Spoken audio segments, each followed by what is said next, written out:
Oh hi, and welcome back to another spooky video. When the mind is vulnerable, whether it be for a quest of adventure into the unknown, or trying to process grief, it can play games with us, distorting our reality, and twisting our senses, making the impossible seem very real. Tonight, I want you to decide if the things that you are about to see are the mysterious workings of the human brain, or something much more unsettling. Dating back to the years of 1100 AD, documents of the Song dynasty suggest a method of automatic writing using a planchette. This method, called Fuji, was ostensibly used as a method of necromancy and communion with the spirit world. By the time of the Qing dynasty, it was forbidden, but many learned the craft and practiced it in their own countries. Jumping forward to 1886, two girls in upstate New York named the Fox Sisters had begun claiming to be psychic mediums, able to interpret knocks from the other side, had launched a spiritualist movement across the country. With the aftermath of the Civil War, so many husbands, fathers, sons, friends had passed on, and people had become obsessed with their own mortality. A family would have 4 to 12 children, and 6 of them would die. Parlor rooms were also their funeral rooms. This same year, Charles Kennard, a coffin maker from Kent County, Ohio, caught wind of the sisters using a talking board to commune with the dead. He started to make talking boards of his own and pitching them to many investors who would shoot him down. In 1890, a local law attorney, OUIJA Bond, claimed his sister-in-law was a strong psychic medium, took interest in the board. With death on everyone's mind, Bond thought that this could be a great investment to be out in time for the following Halloween. When using the board with his investors, Kennard asked the board what his name was, and it spelled out OUIJA. When he asked what it meant, the board told him, "Good luck." In ancient Egyptian text, the word Ouija means good luck. Is the board really a tool to communicate with spirits, ghosts, demons, or could it all be in our minds? In 1852, physiologist William Benjamin Carpenter theorizes the ideomotor senses could be responsible. The brain and muscles working together subconsciously to create independent movements, small or large, that are the result of one's desires and emotions. This method that he coined the Carpenter effect, he theorized while studying hypnotism with collaborator of modern hypnotism, James Braid. Mediums would abuse the Carpenter effect, as well as table turning for personal gain. Basically, a scam. Spiritualists believe that when using a Ouija board, you are creating a gateway to the other side, the side of those who have passed on. But spirits aren't the only thing that might come through. There are also demons. Tonight, Katie and I are going to explore the mystifying oracle of Ouija. Ouija, Ouija, Ouija, Ouija. Now, whether or not this is real has been taboo speculation throughout time. What do you believe? I'm pretty skeptic with the Ouija board. I am too. And this is the original Hasbro one, the OG one. Look at the shit it says on the back. Will my parents let me go to the concert? What should I wear? Does Tommy know that I like him? Who told him? Will I pass my history test? What grade? It's all very stupid. The weirdest thing about this, though, is that it's supposed to, like, summon spirits and demons, though, and it's for ages 8 and up. But I think that we should just get into it and start playing and kind of, like, debunk the situation, because that's what we want to do. We're both skeptics, we're both witches, we can protect ourselves if something goes wrong and something bad happens. But we want to see if this is bullshit or not. Let's find out. You ready? I'm ready. I'm ready. Let's do it. Open the box with me. Can I get up? Oh, yeah! Spooky. So one of the main rules about this is that you're supposed to have the typist and you're supposed to have the leader. Now what that means is the person who is the typist will write down the letters of what happens on the board, and the leader will be the one that asks the main questions. We can talk about the questions, but the leader asks the question to the board. I'll be the typist. Okay, you are the typist. So there are a lot of rules. I was looking online until like 5 o'clock in the morning about all of the rules for Ouija boards, the do's and don'ts. And here's everything that I found out. Rule number 1, never play the game alone. It's just a stupid idea. Even if nothing happens, you're going to scare the shit out of yourself. So that's just don't do it. Rule number 2, if the board starts to count down on numbers or count down on letters, take your hands off the board, take the planche off the board, because something fucked up is about to happen, and there's something on the board that you don't want to be on the board. Next rule, never ever mention God. Don't mention religion, don't do it. Spirits don't like when you mention God. I don't know why, it's just a rule.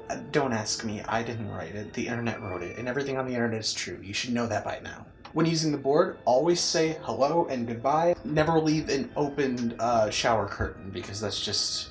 It's rude. It's rude. Also, never walk away from the board. If you gotta pee or something, leave one person with their finger on the board. Keep your energy connected. Make sure that the board isn't just sitting idly, because you'll come back and the planchette will be moving, and someone's gonna piss their pants. And it'll be me. Conversation, do's and don'ts. Don't ask the board how you're gonna die.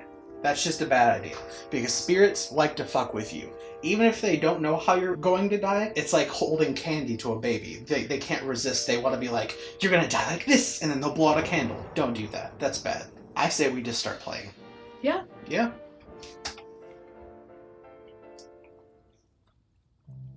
Is there a spirit present with us right now?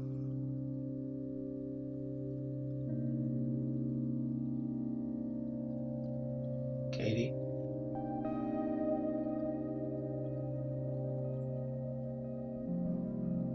I felt it pull.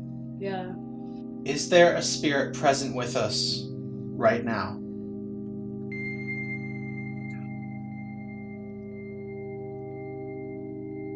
Oh my god, I feel moving. Are you doing that? No. I'm not doing that. Katie, I'm not doing that.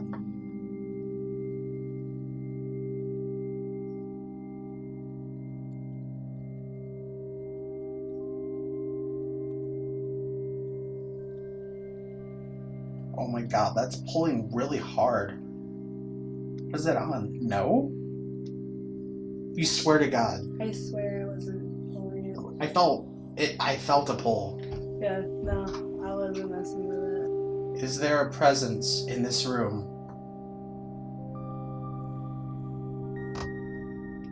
Are you pushing?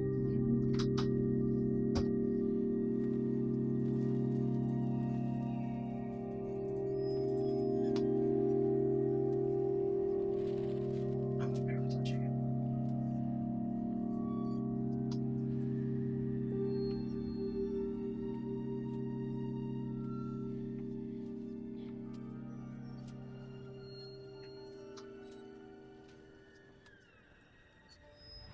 What is the name of the presence that is here right now?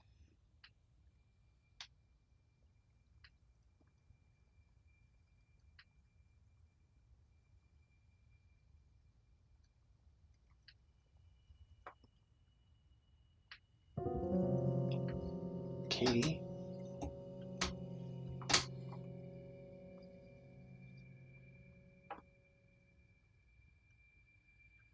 Four. Is the presence here malicious with intent?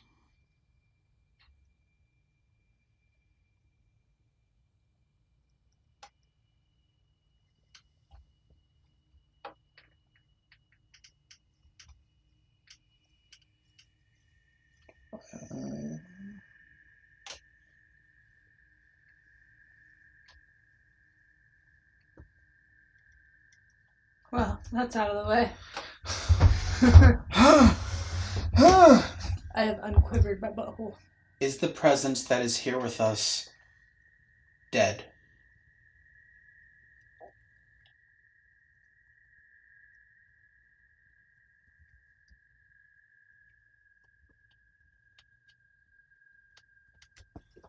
Circle back to yes. Is there anything that you would like to say to us?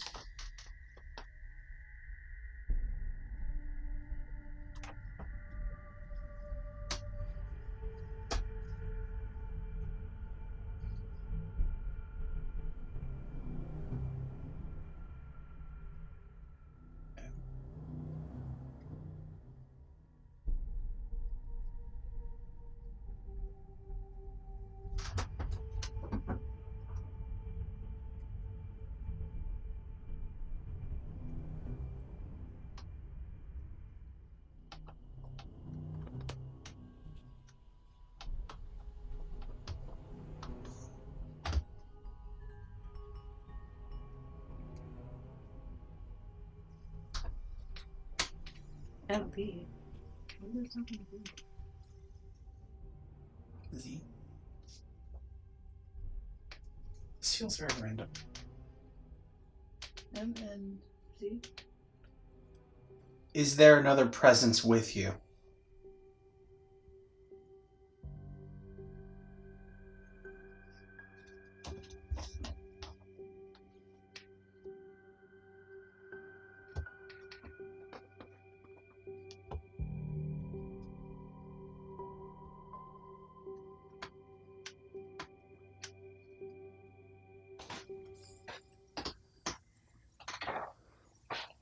Goodbye.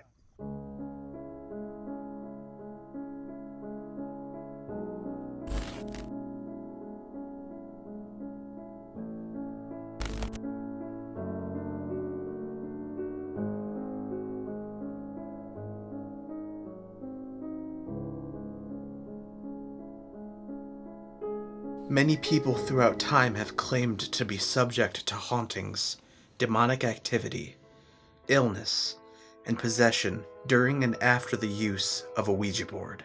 Maybe they were unlucky enough to have succeeded in conjuring the powers of the board. Or maybe they weren't. Questions, codes, cryptic whispers from beyond the grave. Katie and I spent the next week trying to decipher what the whispers of the board might mean. And still, they remain a mystery to us. Is it possible that if we took the board to a place with a history of death or faith, that we would have had more activity? Were we deceived by the mind and body? Did we experience the Carpenter effect for ourselves? Or were we receiving messages from multiple different presences? Breaths from a different plane channeled through the board on the night of the new moon. There are many explanations for what has occurred throughout time with the talking board. But some things will never plausibly be explained, and it's up to you to decide what you believe from what you see. Don't forget to keep the light on, and remember, if you hear a bump in the night or footsteps behind you, don't look back, because you might see something that you don't wanna see.